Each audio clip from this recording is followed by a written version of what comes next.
Israil Madrimov just defeated Salazar via unanimous decision, and yes, Madrimov took a lot more damage than I thought he would, but he came into this fight with health issues. He came into this fight coming off a surgery. He came into this fight almost after a year layoff.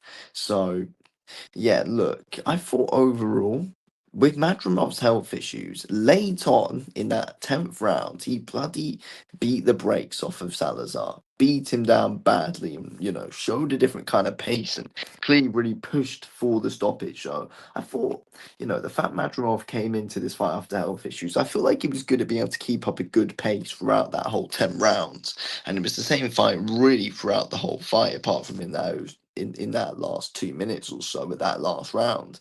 So overall, I thought Madrimov had to get rounds in. That's what he did. But I feel like he took more damage than he would have wanted to. He got caught with more shots than he would have hoped.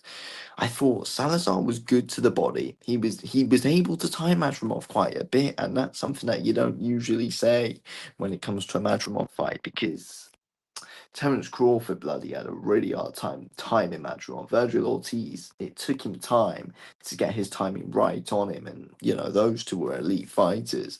Salazar was able to get quite a bit of success there to the body, mixing up shots. Obviously, Madrimov basically won every single round, and Madrimov still did his thing.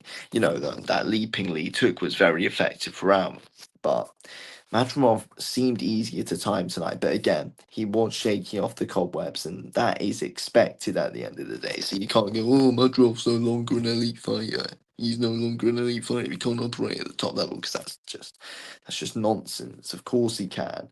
There's some big, great fights for him in the division, and Madrimov, in my opinion, will get a title shot again at some point. I do want to see the Serhii Bolshak fight next. Bolshak's got a fight next week.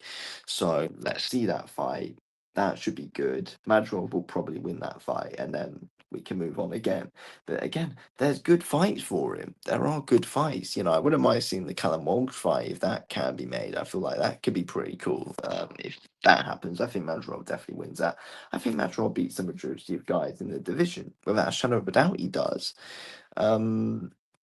I think a rematch with Virgil Ortiz Jr. could be good. I wouldn't mind seeing him versus Boots at some point down the line. He's awkward for absolutely anybody. And again, he had to get rounds in tonight. That's what happened. He clearly wanted the finish, and I feel like people will be disappointed that he didn't get the finish.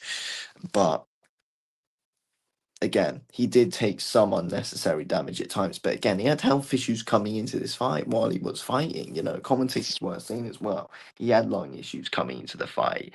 And, they were saying, oh, if it goes late, then probably looks Felipe Salazar. But reality is, Madrimov then just beat the brakes off him late on as well. I feel like he did up the pace in that 9th and 10th round, especially the last 2 minutes of the 10th. But I think overall, it's a hard performance to take a lot out of. Madrimov clearly wasn't at his best. Madrimov was clearly like 60% there, let's be real. And he didn't need to be at his best to win. He just wanted to get rounds in, cruise by. He didn't need to be at his best. He clearly didn't respect Salazar's power enough anyway. He clearly knew that Salazar wasn't going to knock him out, even though he was taking damage, and Madrimov wanted to probably take a few risks at times in that fight anyway. So I don't really see a massive issue with what happened there. The commentary seemed to be massively slagging him off, but again, yes, Madrimov actually did take more damage than I think a lot of us expected. But again, Madrimov's a ridiculously experienced guy, a ridiculously experienced amateur. He knows if a guy can knock him out. He knows if a guy can hurt him or not. And yes, Salazar was catching with some decent shots and was timing him well, but Madrimov didn't care. He may as well have tried to, do some new things, take a few more risks. And I feel like that's what happened there, really. So I don't see a massive problem with what happened. He's clearly trying to adjust again, work on new things since those two back-to-back losses. And yeah, I feel like, though that 10 rounds that he got there, I feel like it's going to be very helpful for the rest of 2026. I feel like this year is going to be a huge year for Israil Madrimov if he's managed right. And if there is no issues with him, which hopefully there's not, because he can have a massive year. Again, 2024 was a big year for him.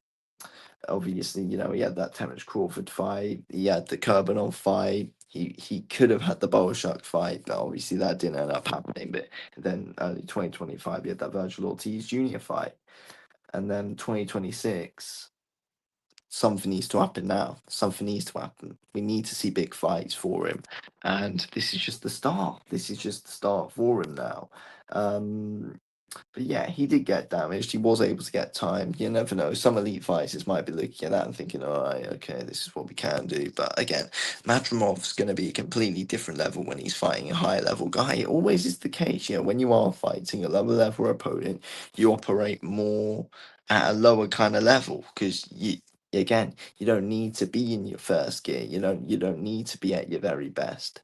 You don't need to be at your top gear. So I think overall the performance was fine for Madrimov. He was moving well. We landed some big shots himself. Was able to test things out, and there's got to be some big fights for him now. There's got to be some big fights for him this year in 2026.